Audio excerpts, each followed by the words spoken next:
ಇನ್ನು ಬೆಂಗಳೂರು ವಿಶ್ವವಿದ್ಯಾನಿಲಯದಲ್ಲಿ ಒಬ್ಬರು ವಿದ್ಯಾರ್ಥಿನಿ ಆತ್ಮಹತ್ಯೆಗೆ ಶರಣಾಗಿದ್ದಾರೆ. ಸೊ ಬೆಂಗಳೂರಿನಲ್ಲಿ ಆಗಿರುವಂಥದ್ದು ಇದು. ಯೂನಿವರ್ಸಿಟಿಯಲ್ಲೇ ಒಬ್ಬ ವಿದ್ಯಾರ್ಥಿನಿ ಸಾವಿಗೆ ಶರಣಾಗಿದ್ದಾಳೆ. ಏನಕ್ಕೆ ಕಾರಣ ಅನ್ನುವಂಥದ್ದು ಇನ್ನಷ್ಟೇ ತಿಳಿದು ಬರಬೇಕು. ನೇಣು ಬಿಗಿದುಕೊಂಡು ವಿದ್ಯಾರ್ಥಿನಿ ಪಾವನ ಅಂಥೇಳಿ ಆತ್ಮಹತ್ಯೆಗೆ ಶರಣಾಗಿದ್ದಾಳೆ. ಈಕೆ HD ಕೋಟೆಯ ಹೆಬ್ಬಲಗುಪ್ಪೆಯ ಪಾವನ ಅಂಥೇಳಿ ಗೊತ್ತಾಗಿದೆ.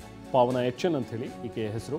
ದ್ವಿತೀಯ ವರ್ಷದ ಸ್ನಾತಕೋತ್ತರ ಓದ್ತಾ ಇದ್ದ ಈ ವಿದ್ಯಾರ್ಥಿನಿ ಬೆಳಗ್ಗೆ 10:30ಕ್ಕೆ ವಿದ್ಯಾರ್ಥಿನಿ ಆತ್ಮಹತ್ಯೆಗೆ ಶರಣಾಗಿದ್ದಾಳೆ ಅನ್ನುವಂಥದ್ದು ಈಗ ಗೊತ್ತಾಗಿದೆ. ನೇಣು ಬಿಗಿದುಕೊಂಡು ಆತ್ಮಹತ್ಯೆಯನ್ನು ಮಾಡಿಕೊಂಡಿದ್ದಾಳೆ ವಿದ್ಯಾರ್ಥಿನಿ ಪಾವನ ಅಂಥೇಳಿ ಈಕೆಯ ಹೆಸರು.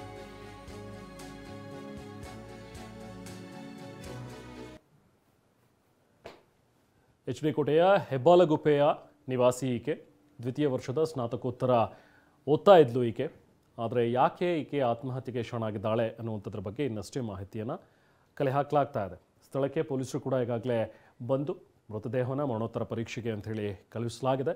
ಬಟ್ ಯಾಕೋಸ್ಕರ ಆತ್ಮಹತ್ಯೆ ಆಗಿದೆ ಅನ್ನುವಂಥದ್ರ ಬಗ್ಗೆ ಇನ್ನಷ್ಟೇ ಮಾಹಿತಿ ಹೊರಬರಬೇಕಿದೆ.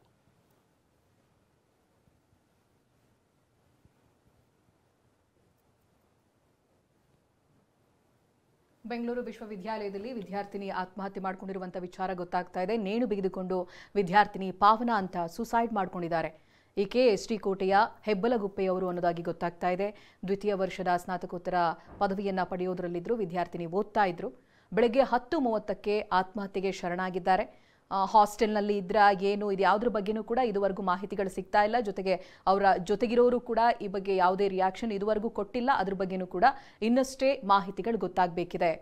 ಏನಾದರೂ ಆಗಿತ್ತಾ ಅಂತ ಘಟನೆಗಳು, ಮನನೊಂದಿದ್ರ ಅಥವಾ ಕುಟುಂಬದ ವಿಚಾರಗಳೇನಾದರೂ ಇನ್ವಾಲ್ವ್ ಆಗಿದೆಯಾ, ಅವರ ಈ ನಡುವೆ ಅವರ ಜೀವನ ಯಾವ ರೀತಿಯಾಗಿತ್ತು, ಇವೆಲ್ಲವೂ ಕೂಡ ಅವರ ಆಪ್ತರಿಂದ ಇನ್ನಷ್ಟೇ ತಿಳಿದು ಬರಬೇಕಿದೆ. ಬೆಳಗ್ಗೆ 10:30ಕ್ಕೆ ಆತ್ಮಹತ್ಯೆಗೆ ಶರಣಾಗಿದ್ದಾರೆ ವಿದ್ಯಾರ್ಥಿನಿ ಅನ್ನೋದಷ್ಟೇ ಗೊತ್ತಾಗ್ತಾ ಇದೆ. ಹೆಚ್ಚಿನ ಮಾಹಿತಿ ನಾವು ಪ್ರತಿನಿಧಿ ರಾಜಪ್ಪ ನೀಡ್ತಾರೆ. ರಾಜಪ್ಪ, ಯಾಕೆ ಸುಸೈಡ್ ಮಾಡ್ಕೊಂಡಿದ್ದಾರೆ, ಏನಾದರೂ ಡೀಟೇಲ್ಸ್ ಗೊತ್ತಾಗಿದೆಯಾ? ಹಾಗೆ ಈಕೆ ಯಾರು, ಎತ್ತ, ಮತ್ತಷ್ಟು ಈಕೆಯ ಬಗ್ಗೆ ಮಾಹಿತಿ ಸಿಕ್ಕಿದೆಯಾ ಈಗ ರಾಜಪ್ಪ?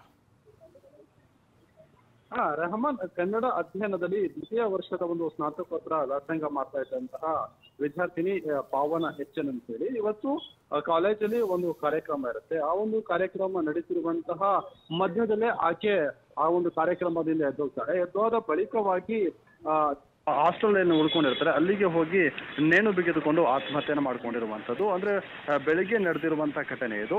ಈ ಕಾರ್ಯಕ್ರಮ ಎಲ್ಲ ಮುಗಿಸ್ಕೊಂಡು ಅವರ ಜೊತೆಗೆ ಇದ್ದಂತಹ ವಿದ್ಯಾರ್ಥಿನಿಯರು ಹಾಸ್ಟೆಲ್ಗೆ ಯಾವಾಗ ಹೋಗ್ತಾರೆ ಆ ಸಂದರ್ಭದಲ್ಲಿ ವಿಚಾರ ಕೂಡ ಗೊತ್ತಾಗಿರುವಂಥದ್ದು. ಸ್ಥಳಕ್ಕೆ ಈಗಾಗಲೇ ಜ್ಞಾನ ಭಾರತಿ ಪೊಲೀಸರು ಭೇಟಿ ಕೊಟ್ಟು ಪರಿಶೀಲನೆ ಕೂಡ ಮಾಡಿರುವಂಥದ್ದು. ಅಲ್ಲಿ ಏನು ನೇಣು ಬಿಗಿದುಕೊಂಡ ಸ್ಥಿತಿಯಲ್ಲಿದ್ದಂತಹ ಮೃತದೇಹವನ್ನು ಇಳಿಸಿ ಈಗ ವಿಕ್ಟೋರಿಯಾ ಆಸ್ಪತ್ರೆಗೆ ರವಾನೆ ಕೂಡ ಮಾಡಿರುವಂಥದ್ದು.